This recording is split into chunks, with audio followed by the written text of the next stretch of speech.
Hello, hello. What's going on, my beautiful friends? Welcome to Module 10. I can't believe we made it this far. We're in the double digits. I committed to doing one module every single week, and we're 10 weeks in, and we're just going to keep on rolling.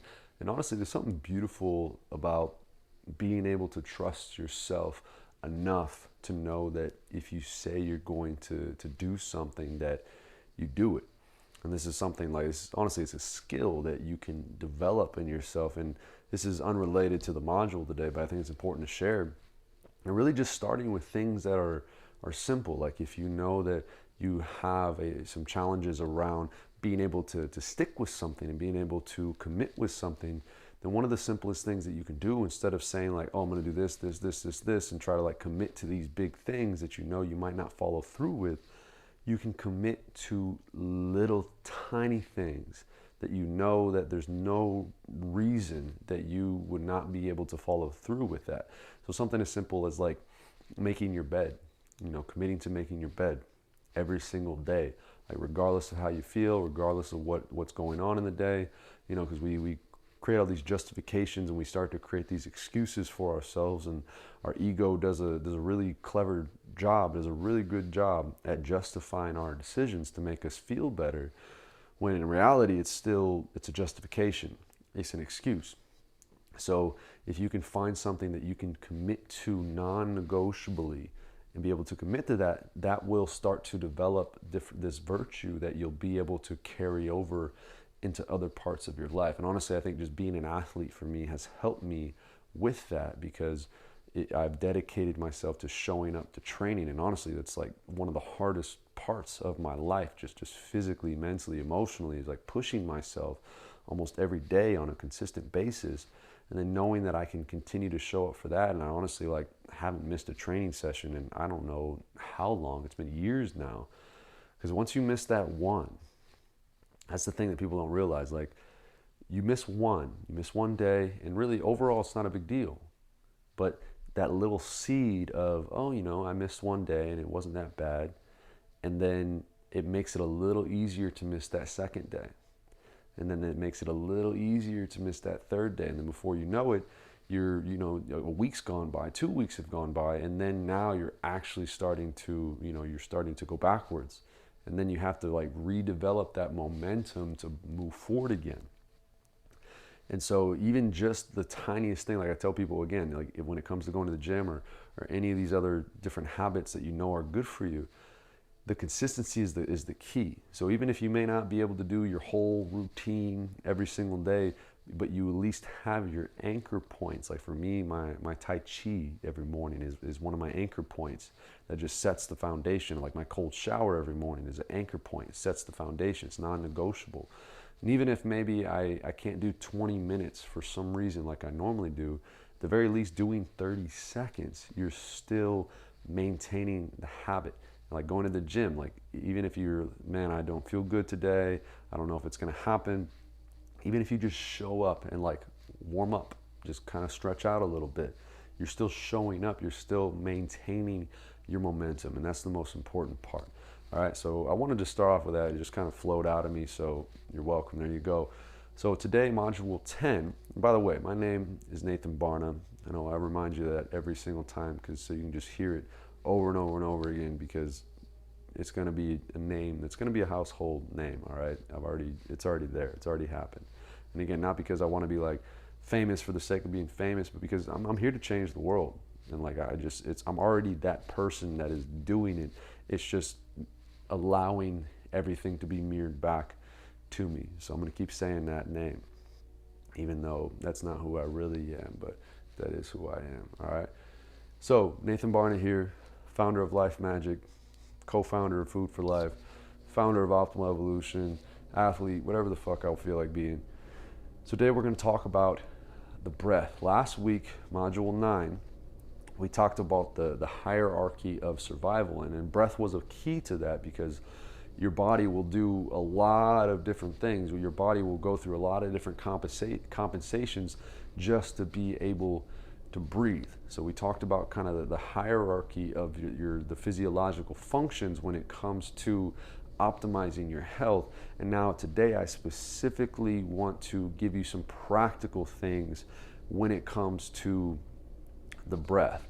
And I want to start that off with just a little story about my own personal experience with breathing, and just kind of give you an example of how important it is.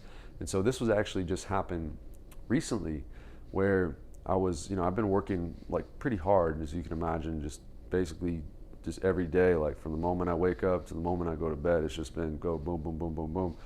And I've been like making a lot of progress, and it's just kind of the season of life that I'm in right now. I'm just fully embracing it.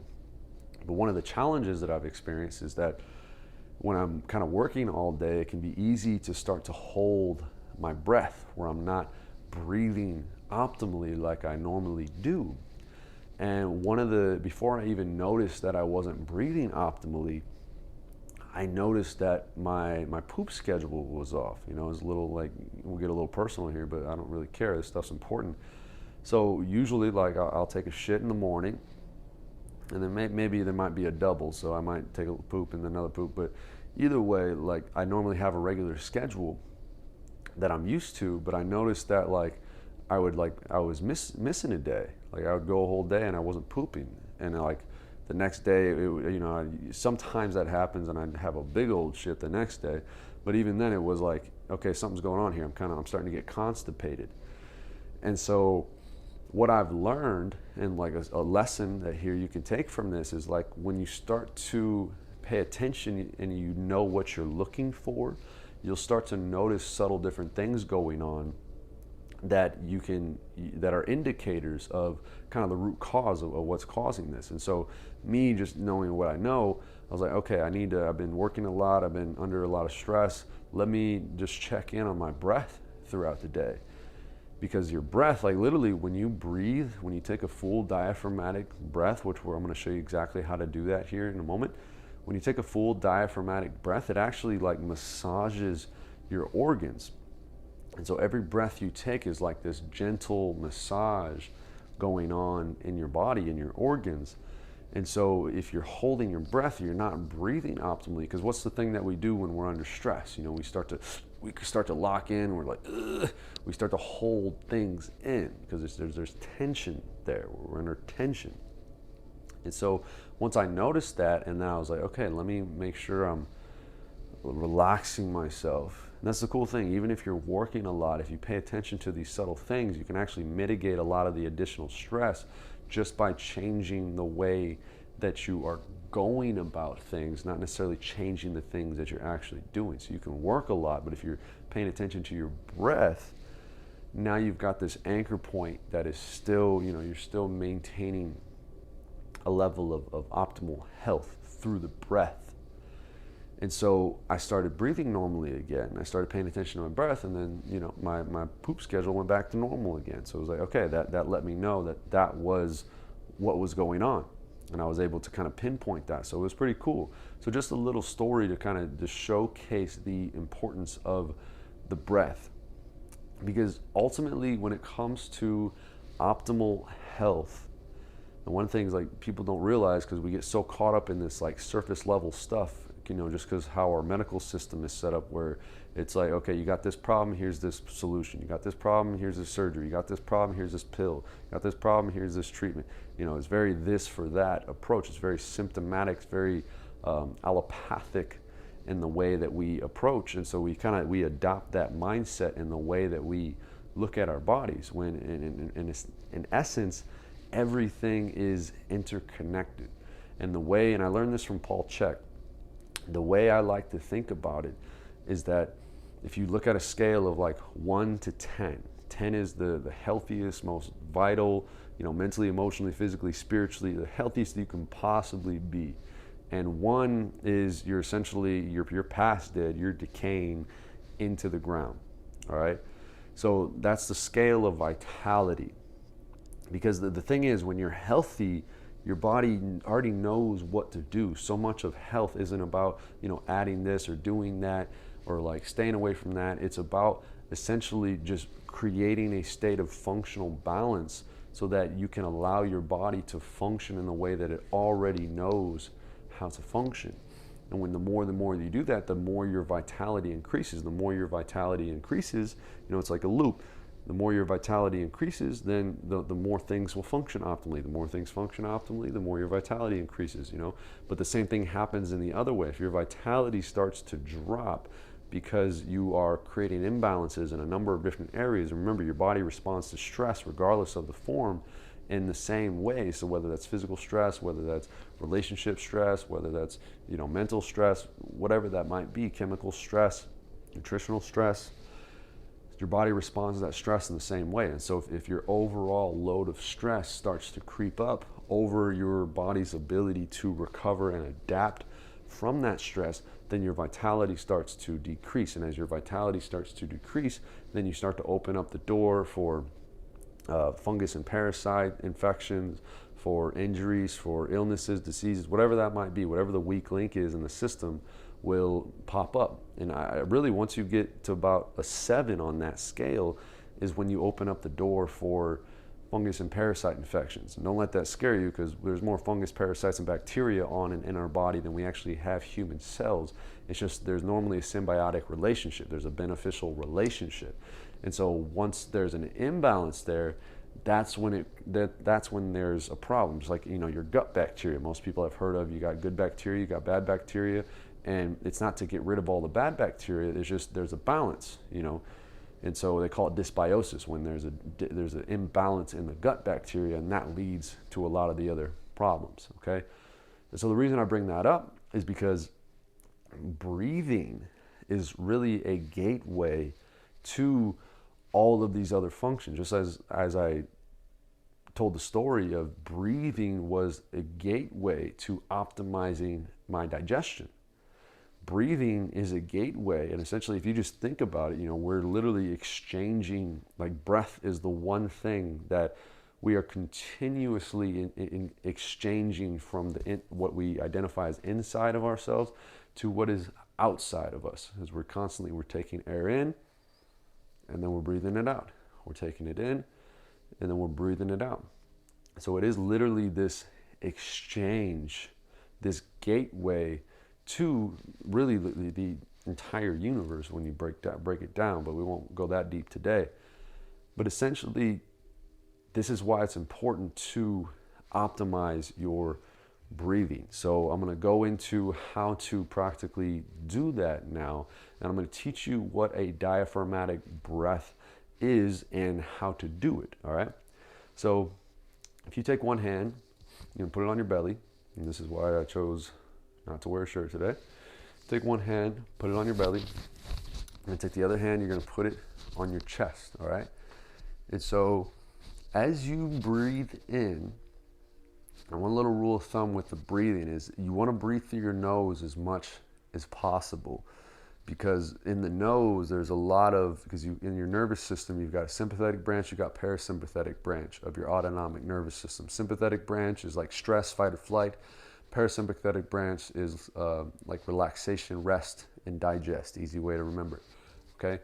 So there's a lot of parasympathetic nerve endings in your nostrils. And also, if you're constantly breathing through your mouth, you're actually going to be perpetuating a forward head posture, because your jaw drops and your head goes forward. And so this is where the breath starts to integrate with the posture, which we're going to get into here in a moment. But basically, a full diaphragmatic breath. So as you inhale, you want 2/3 of the breath to fill into the belly, last third to fill into the chest, okay? So what that'll look like, if I'm taking an inhale through my nose,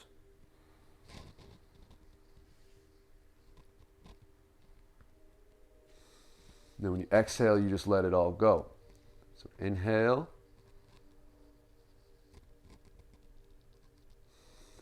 exhale, let it all go. So most people, when they breathe, they have what's called like an inverted breathing pattern. So there's a couple things that I see the most commonly in my practice. So the first thing that I'll see is that there's an inverted breathing pattern in which the belly will actually go in and the chest will go out, like it'll be like this. And you see how that's backwards. I call that stress breathing. Okay, the other thing that'll tend to happen is people will breathe into their bellies, but the chest won't move at all. There's actually a lot of restriction in the chest. Okay, and so both of those obviously is going to be suboptimal for various different reasons. And actually, when you breathe in, this is one way to kind of remember it, but it's actually kind of, it works 360. Like, you don't just want it all up here. It's actually something that's happening all around, like a 360 breath from the bottom up. Like when I breathe in, I kind of like to think about, I'm feeling from the bottom, and then I'm feeling it all the way up.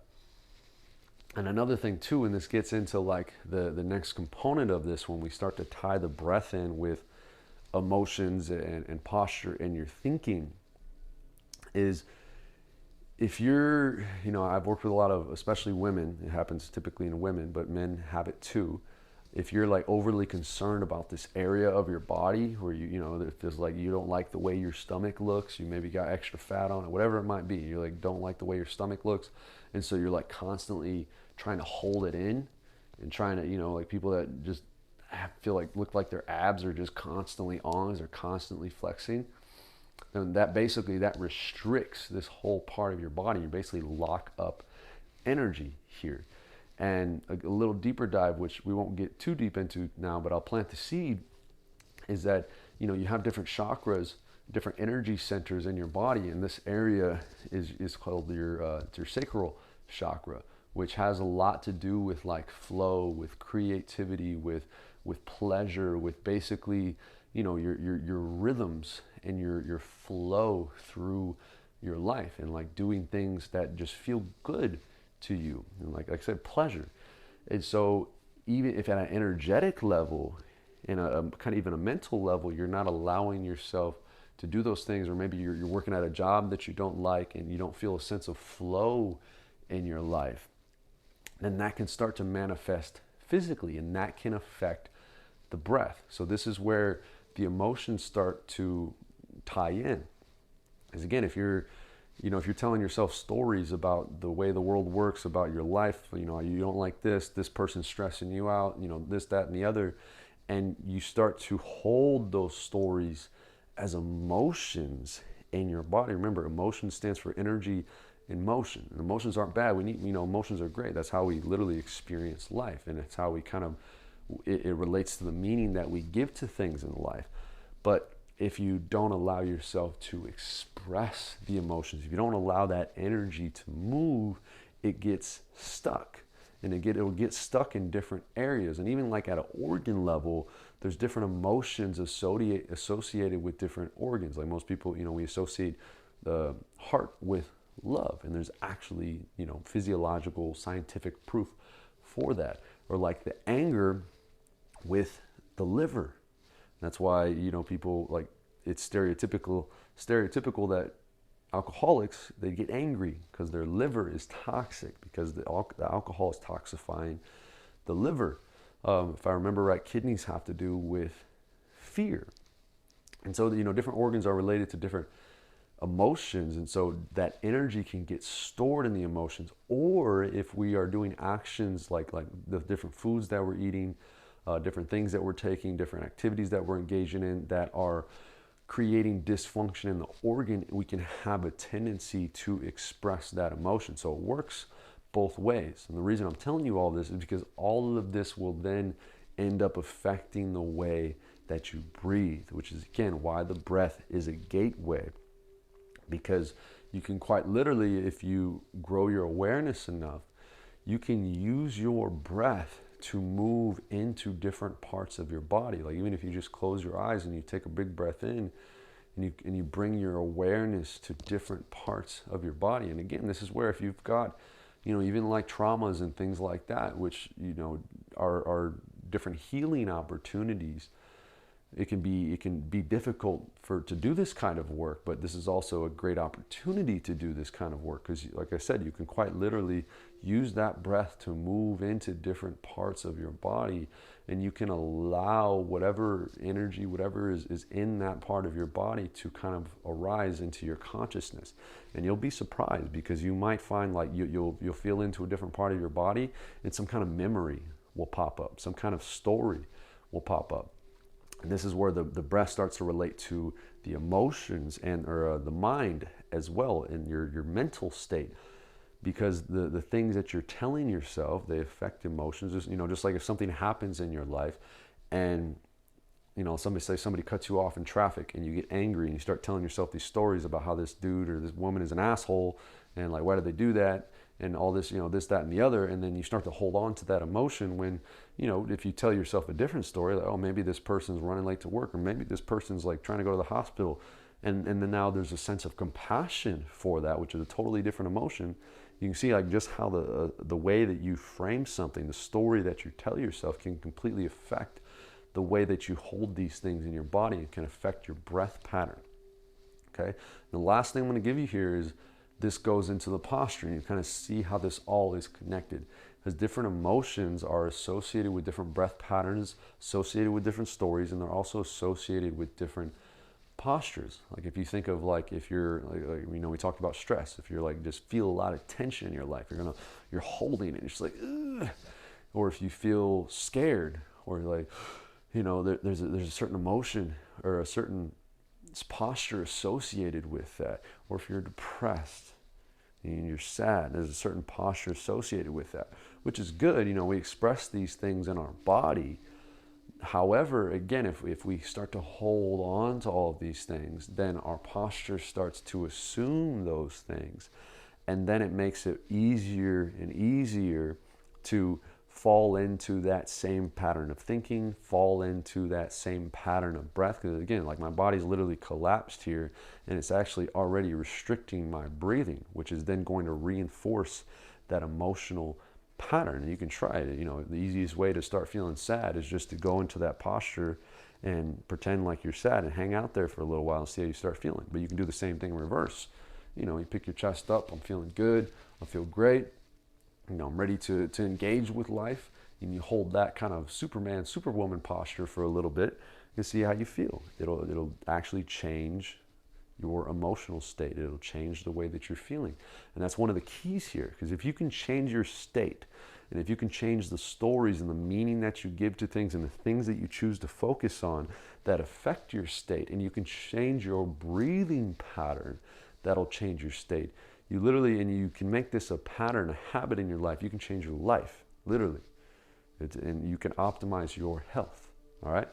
So that's why, again, I'll say it again, the breath is a gateway to all of these things, which is why this is a whole module in itself, okay? So how do you make this show up into your life? And this actually goes back all the way to the beginning of our discussion here about being consistent with these habits that can compound over time. And again, like meditation is a really great practice for many, many different reasons. But one of them being that it's a time to just actively engage with your breathing. Like even just 5 minutes of just one hand on the belly, one hand on the chest, whether it's laying down or seated or even standing. And just going into that breath pattern, because you want to make it a habit for you. You don't want to have to, you shouldn't have to think about breathing. But if you've adopted a suboptimal breathing pattern, then you do need to think about it for a little bit and bring some consciousness to it to then be able to optimize it, to then make it a habit. So that's one key, is like meditation, making that a daily non-negotiable practice in your life. Another thing is creating what I called, well, I didn't make up, I think I learned this from Paul Chek, but you call it peace points. So like creating peace points throughout the day, where it's like, whether you set a time on your phone at certain times during the day, or another thing that I've heard to do is like you can just set little stickers at places that you know you're going to be at different times throughout the day, just to have these basic reminders, so that every time that you see that, it triggers that response of, let me check in right now. Let me just see where I'm at right now. Meal times are another great time for this. So again, you can kind of like kill multiple birds with one stone as a metaphor here, because you can stack these habits on top of each other. So meditation, I'm working with the mental, my awareness, I'm also focusing on my breath. My meal times, I'm like calming down, it helps my digestion. I'm also focusing on my breath, which again is going to aid my digestion, than optimizing my breath pattern. But either way, you want to create these little habits, and this is your homework here. So create peace points, establish, if you haven't already by this 10th module, establish a regular meditation practice. I think it's module 6 where I kind of break down different types that you can practice. Establish a regular meditation practice. It's also going to help you train your breath.